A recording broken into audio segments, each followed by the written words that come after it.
Your first opportunity to fight Headless is in Ashina Outskirts, pretty early on in the game. You're not going to want to face him when you first can, however, because you just won't be properly equipped. I highly recommend defeating at least one boss before getting to him in order to increase your attack power, but it's not absolutely necessary.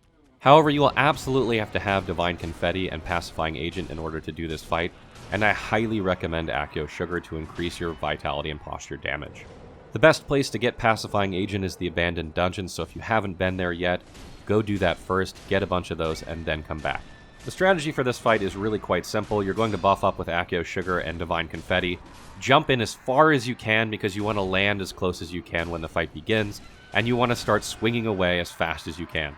He doesn't attack you immediately, even though it looks like he's going to do an attack animation, so you're free to swing 5 or 6 times here.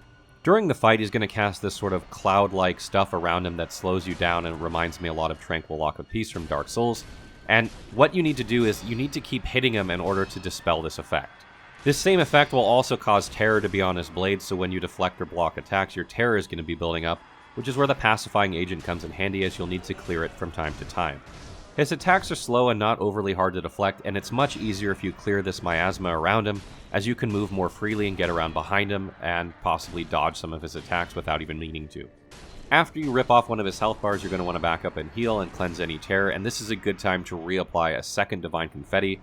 I don't do it here in the video, and you can see I have to do it mid-fight, which is extremely dangerous, so be sure to do it in between phases. Another thing to note is if he disappears, he's going to spawn somewhere behind you and do a grab attack, so the best thing you can do here is turn around and start swinging. It'll pull him out of stealth and prevent this attack from happening.